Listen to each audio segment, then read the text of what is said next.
The rain fell hard on the metal roof of the broken building where slept. He was 12 years old, thin as a stick, with dirt on his face and holes in his shoes.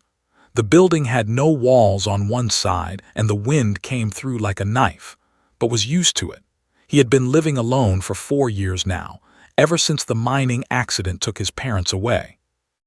Lived on 4, a forest moon far from Earth. Humans had come here long ago, but they were not welcome. In the galaxy, humans were called crawlers by other species.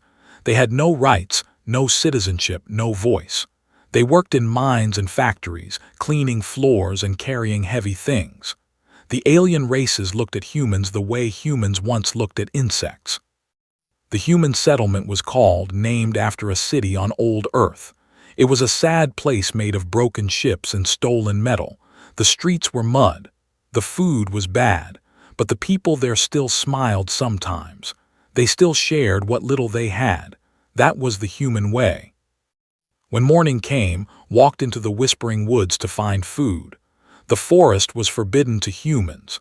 Signs in Galactic Standard warned that any human caught inside would be executed, but had no choice. The settlement had nothing left. The winter had been long and the supply ships had stopped coming. The whispering woods were beautiful and terrifying. The trees glowed blue and green at night. Strange flowers opened and closed like mouths.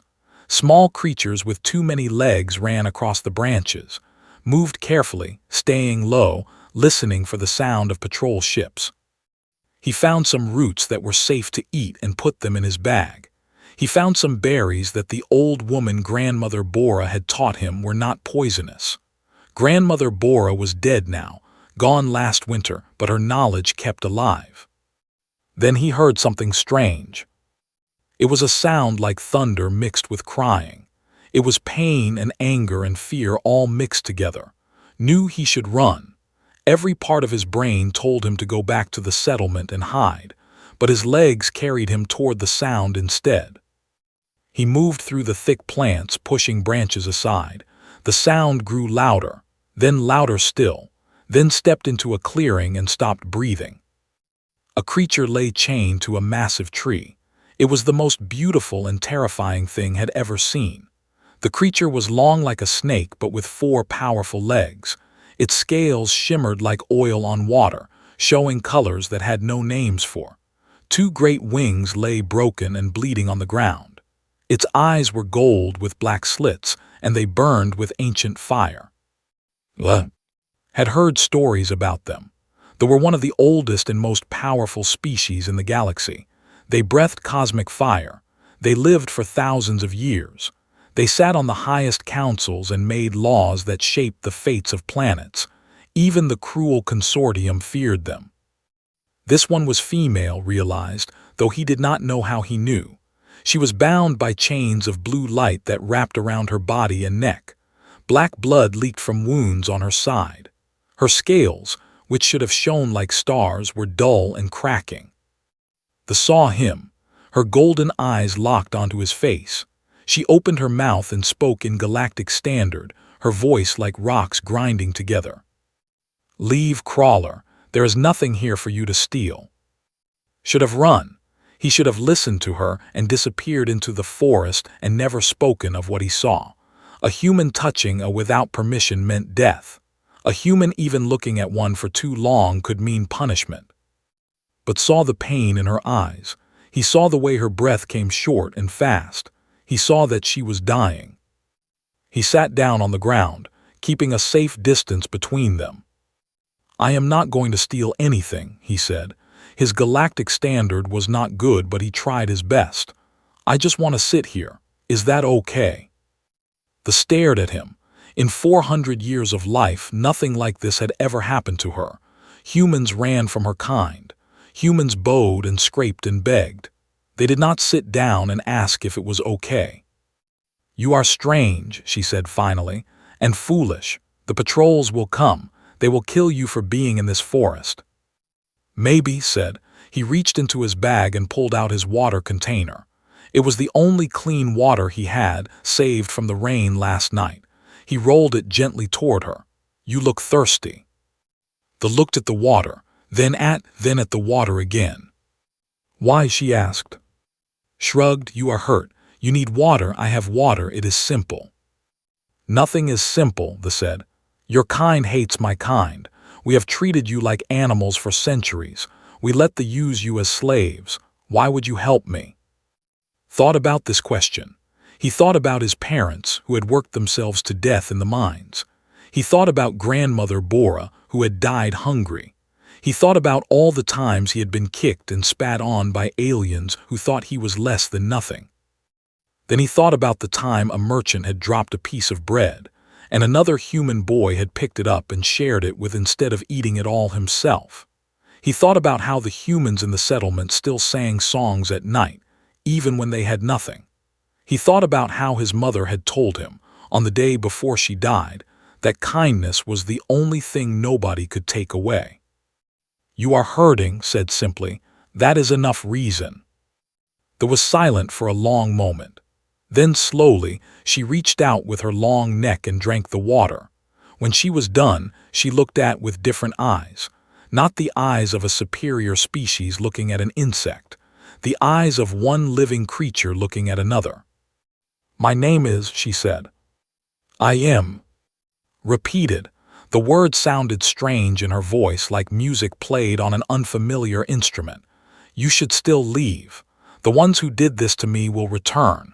They want me dead. Then I will come back tomorrow, said, standing up, with more water and food if I can find it.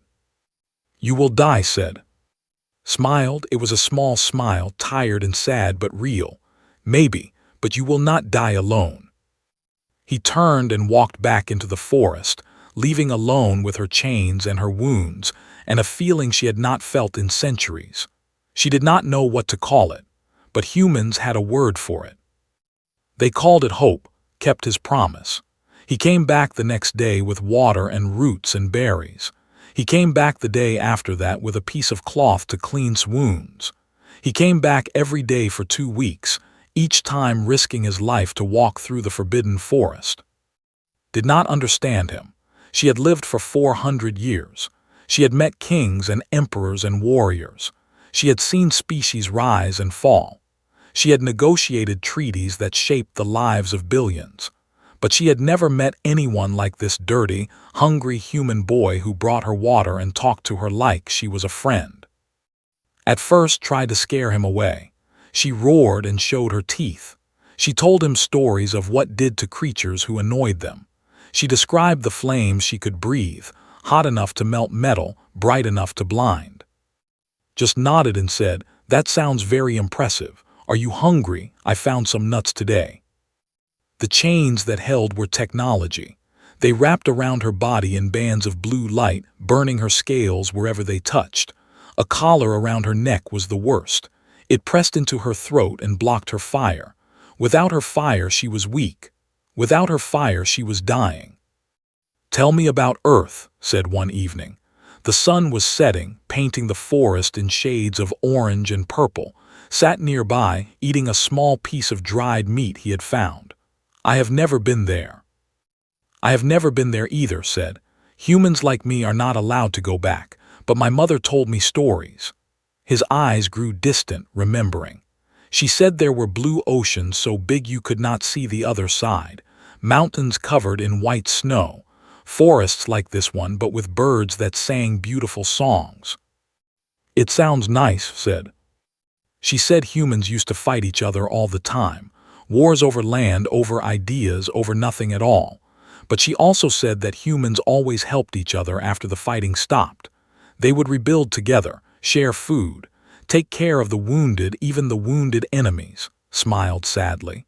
She said that was what made humans special, not our strength, our kindness. Was quiet for a long time, then she said, your mother sounds wise. She was, his voice was small. She died in the mines, a tunnel collapsed. My father tried to save her and died too. They did not even tell us for 3 days, we were just numbers to them. I am sorry, said, and she meant it. For the first time in her long life, she truly meant those words when speaking to a human. Days passed, brought food and water. He talked to about everything and nothing.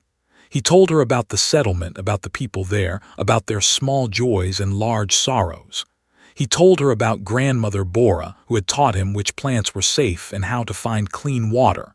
He told her about his dreams, small dreams of having a real bed and eating until he was full.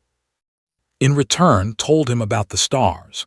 She told him about where mountains breathed fire and rivers flowed with liquid light. She told him about the Galactic Coalition, a gathering of species that ruled the known universe. She told him about her work as an envoy, traveling between worlds to keep peace. Then one night she told him the truth. "I was carrying something important," said. Her voice was weak now. The chains were killing her slowly. A treaty.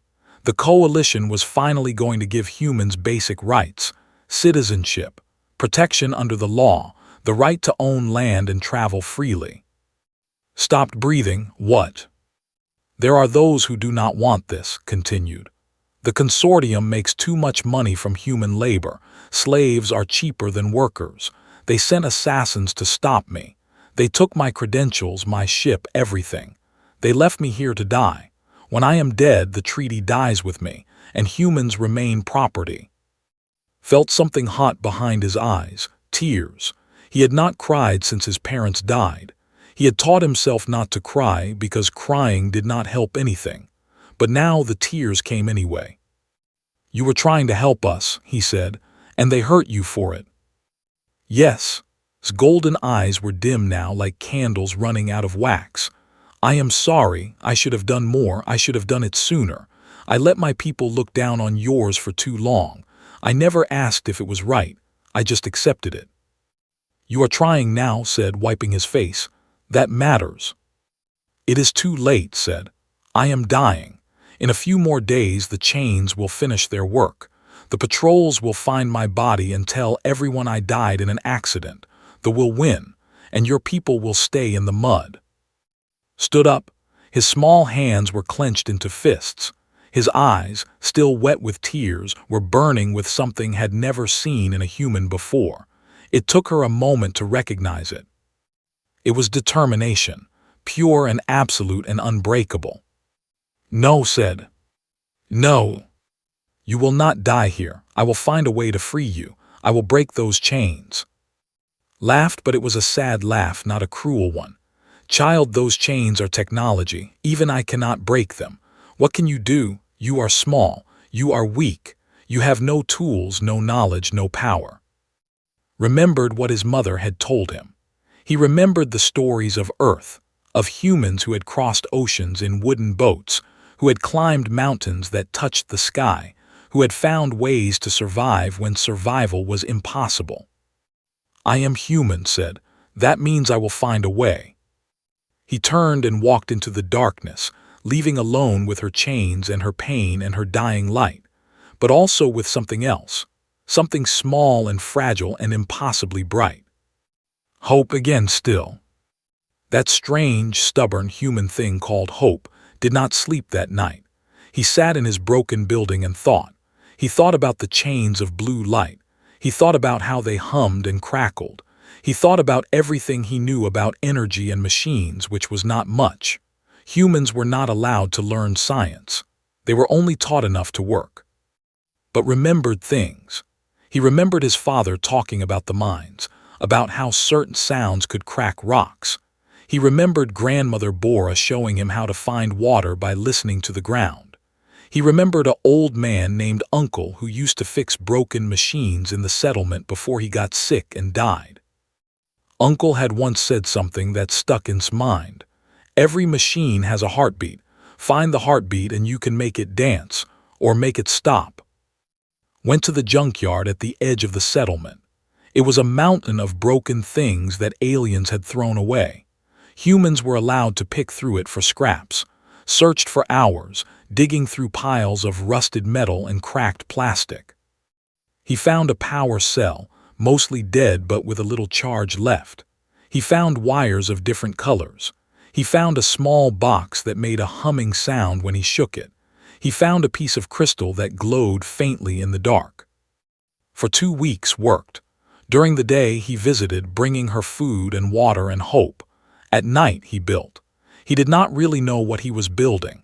He worked on instinct, on feeling, on the strange voice inside him that said, try this and connect that. The other humans in the settlement thought he was going crazy. A girl named, who sometimes shared her food with him, asked what he was doing. I am building a song, said. A song. A song that will break chains. Looked at him with worried eyes but said nothing. She just gave him half her bread and walked away. On the 15th night finished his device. It was ugly, it was small, it was made of garbage and hope, but when he turned it on it made a sound, a specific sound, a frequency that could feel in his bones. He went to that night.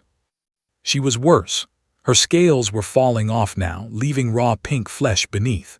Her breath came in short gasps. Her golden eyes were almost closed. You came, she whispered. I told you I would find a way, held up his device. I do not know if this will work, but I have to try. Looked at the small, ugly thing in his hands. It looked like a child's toy made of trash, but she also saw something else. She saw the same fire in his eyes that burned in the hearts of her own people, the fire that said, I will not give up. If this fails, said, you should run, run and do not look back. It will not fail, said. He did not believe it, but he said it anyway. He turned on the device. The sound filled the clearing. It was a high, strange sound like metal singing. The blue chains around his body began to flicker. They crackled and sparked. Then, one by one, they began to break.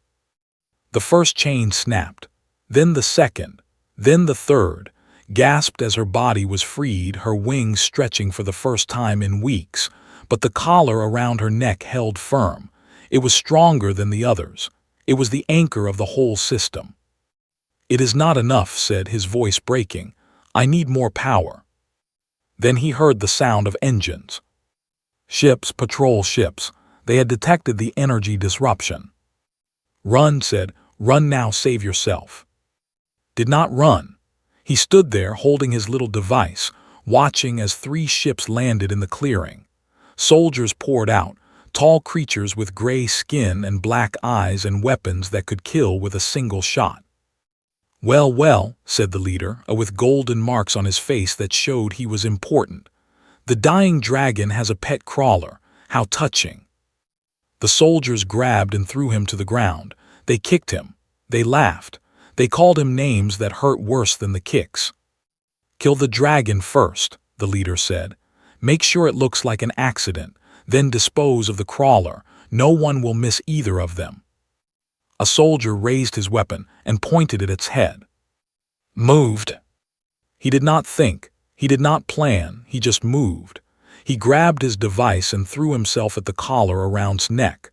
The device pressed against the metal, pressed his hands against the device. He became part of the circuit. Electricity poured through him. The pain was like nothing he had ever felt. It was like being burned and frozen and torn apart all at once. His body shook. His vision went white. He smelled something burning and knew it was himself. But he did not let go. The collar crackled, it sparked, it screamed, and then it exploded. Was free. She rose like a star being born. Her scales, dull and cracked a moment ago, now blazed with colors that had no names. Her eyes burned like twin suns. She opened her mouth, and for the first time in weeks, fire poured out. Not ordinary fire, cosmic fire, fire from the heart of stars, fire that burned at the molecular level, fire that could not be stopped by anything in the universe. The soldiers did not even have time to scream. They were simply gone. The ships melted like ice in summer. The leader, the one with golden marks, turned to run. He made it 3 steps before the fire took him. Then there was silence. Stood in a clearing of ash and melted metal. She was shaking, not from weakness but from rage. 400 years of watching humans suffer, 400 years of doing nothing, 400 years of telling herself it was not her problem. And then this child, this small, dirty, hungry child. He had done what she could not. He had sacrificed everything for someone he had just met. She turned and saw lying on the ground. His body was smoking. His clothes were burned. His hands were black and red and terrible to look at. But he was breathing. Knelt beside him, her massive body curling around his small one. She did something she had not done in centuries. She wept. Great tears of liquid gold fell from her eyes and landed on his wounds. "Hold on," she whispered.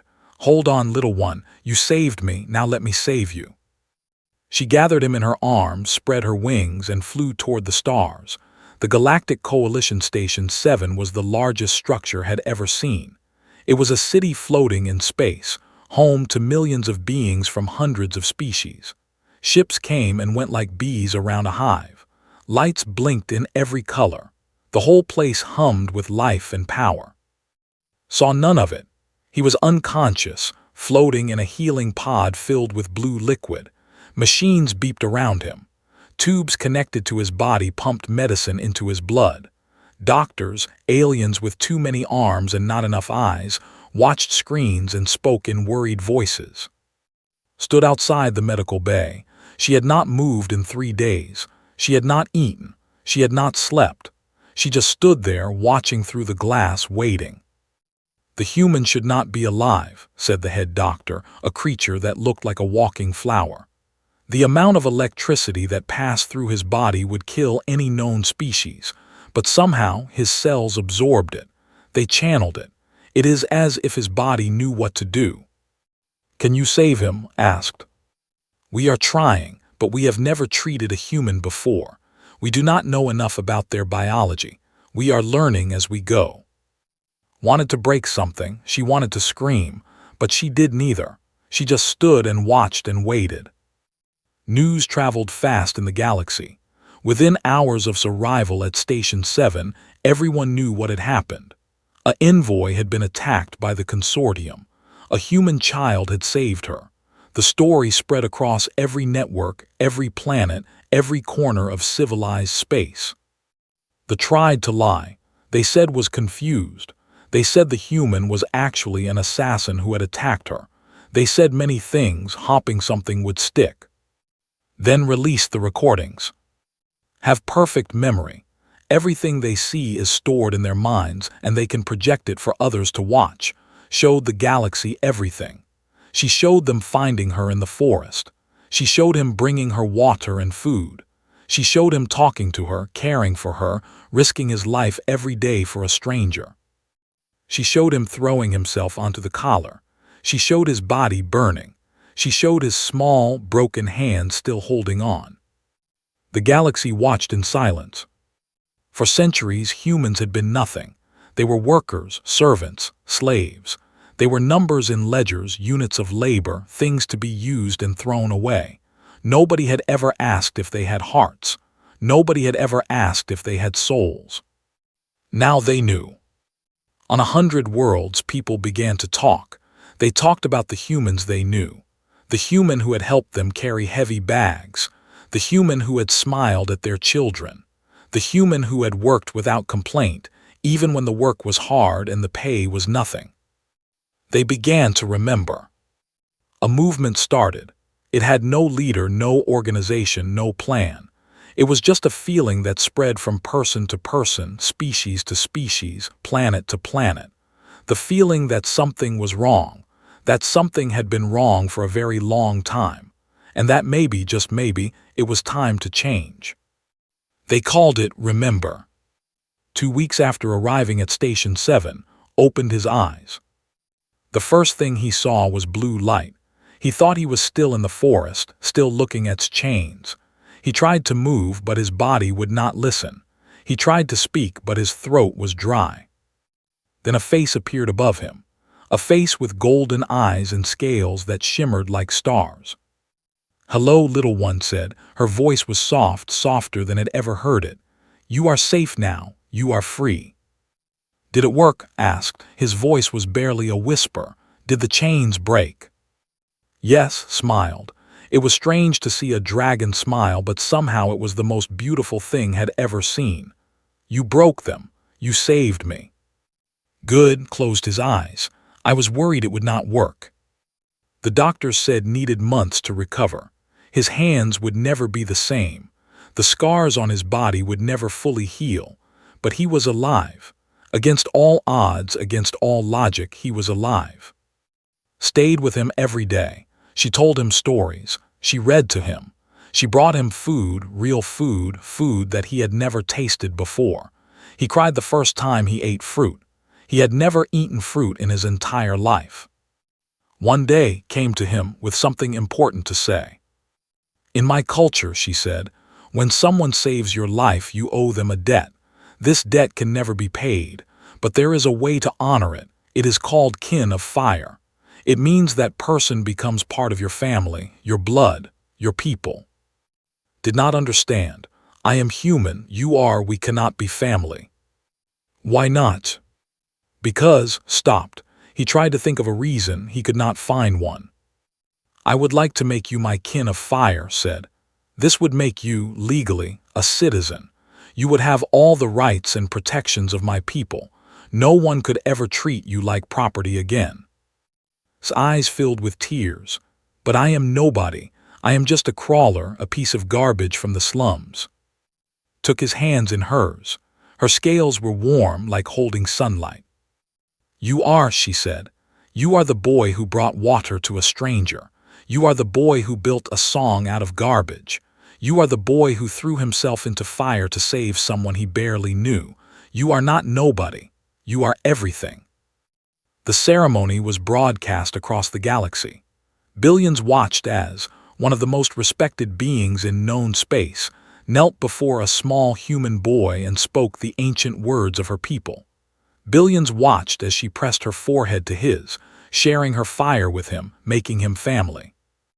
Billions watched as the homeless orphan from the slums of 4 became the first human in history to hold citizenship. The consortium protested. They demanded punishment. They called it an insult to tradition, a violation of natural order, a crime against decency. The emperor had a simple response. Touch him, the emperor said, and you touch us all, and you know what happens when you touch a dragon. They said nothing more. That night slept in a real bed for the first time in his life. He had a pillow. He had blankets. He had a room with walls and a door that locked and a window that showed the stars. He looked at those stars for a long time. Somewhere out there was 4. Somewhere out there was the settlement where he had grown up hungry and cold and alone. Somewhere out there were humans who still suffered, who still worked, who still had no rights and no hope. This is not the end, whispered to the stars. This is just the beginning. He did not know how right he was. 5 years passed, the galaxy changed, and so did. He was 17 now, tall and strong, with eyes that had seen both the darkness of the slums and the light of the stars. His hands still carried scars, white lines crossing brown skin, a reminder of the night he had touched fire and lived. He wore clothes made of fine cloth now, not rags. He ate 3 meals a day, not scraps. He had learned to read and write and speak a dozen languages. But some things had not changed. He still gave food to anyone who was hungry. He still smiled at children. He still remembered what it felt like to be nothing, and he made sure he never made anyone else feel that way. The Treaty of had finally passed 2 years after his rescue. Humans now had basic rights in the Galactic Coalition. They could own property. They could travel freely. They could not be bought or sold. It was not equality, not yet, but it was a beginning. A door that had been closed for centuries was finally open. Had helped push it open. He had spoken to councils and committees. He had told his story 1,000 times. He had shown his scars and spoken of his parents and cried when he remembered grandmother Bora. He had made the powerful see the powerless, made them understand that humans were not insects to be stepped on but people to be respected. Now he stood in the Grand Assembly Hall of the Galactic Coalition, the largest room on the largest station in known space. 10,000 delegates from 1,000 species filled the seats, rising up like a mountain of faces. Screens floated everywhere, broadcasting to billions across the galaxy. walked to the central platform. His legs were shaking, but he did not let it show. He thought of his mother who had worked until her body broke. He thought of his father who had died trying to save her. He thought of all the humans who had lived and died in the mud, dreaming of a better world. He spoke for them. "I was born in a slum," began. His voice was calm and clear. "I grew up eating garbage and sleeping in the rain. I watched my parents die for the profit of people who never knew their names. I was 12 years old when I decided to help a stranger in the forest. I did not do it because I wanted something. I did it because she was hurting. That was all. That was enough." He paused, letting his words settle over the assembly. "You measured us by our ships," continued. "We had none. You measured us by our weapons. We had none. You measured us by our money, our power, our technology. We had nothing. So you decided we were nothing. You looked at us and saw crawlers, insects, things." His voice grew stronger. "But you missed something. You missed the old woman who shared her last bread with a hungry child. You missed the father who sang songs to his daughter in the dark. You missed the mother who gave her own food to her children and told them she was not hungry. You missed 100 small acts of kindness, 1,000 moments of courage, 1,000,000 examples of love." Looked out at the sea of alien faces. "You missed our hearts." The assembly was silent. 10,000 beings held their breath. "We humans have survived ice ages that froze our world. We have survived plagues that killed most of our people. We have survived wars that burned our cities to ash. We have survived the cold of space and the cruelty of those who thought they were better than us. We survive because we help each other, because we love each other, because we refuse to give up, even when giving up is the only logical choice." Thought of, he looked up and found her in the crowd, sitting with the delegation. Her scales were bright, her eyes were proud, and she was smiling. "I do not ask for revenge," said. "I do not ask you to feel guilty. I do not ask for anything except this: see us, really see us, not as crawlers, not as workers, not as numbers. See us as we are, see us as we have always been." He raised his hands, showing them to the assembly. These hands were burned saving a stranger. Before that, these hands dug through garbage for food. Before that, these hands held my mother's face as she died. These hands have known pain and hunger and loss, but these hands have also known kindness. They have shared bread. They have wiped away tears. They have helped others stand when they could not stand alone. Lowered his hands. "That is what humans are, not weak, not nothing. We are kindness, we are hope. We are stubborn, impossible, unbreakable hope. And now that you have opened the door, we will walk through it. We will learn your science. We will fly your ships. We will sit in your councils, not to conquer, not to dominate, but to help, because that is what we do." He took a deep breath. "And when the galaxy faces its darkest hour, and it will, darkness always comes, humanity will be there. We will stand beside you. We will fight beside you. We will die beside you if we must. Not because you earned it, not because you deserve it, but because helping is who we are. It is written in our blood. It is carved into our bones. It is the oldest technology we have." Smiled, and it was the smile of a boy who had once been nothing, and was now everything. "We are human, and we are here." The silence lasted for 3 heartbeats. Then the assembly erupted, not in anger, not in protest, but in something else entirely. They cheered. They stood. They applauded. Species that had looked down on humans for centuries were on their feet, making noise, showing respect. It was not perfect. It was not complete. There were still those who hated, those who feared, those who refused to change. But something had shifted. A door had opened. A light had been lit. And it could never be put out. After the speech, walked through the gardens of the station. The plants were strange and beautiful, colors he had no names for, shapes that did not exist on Earth or for. He stopped by a fountain and watched the water fall.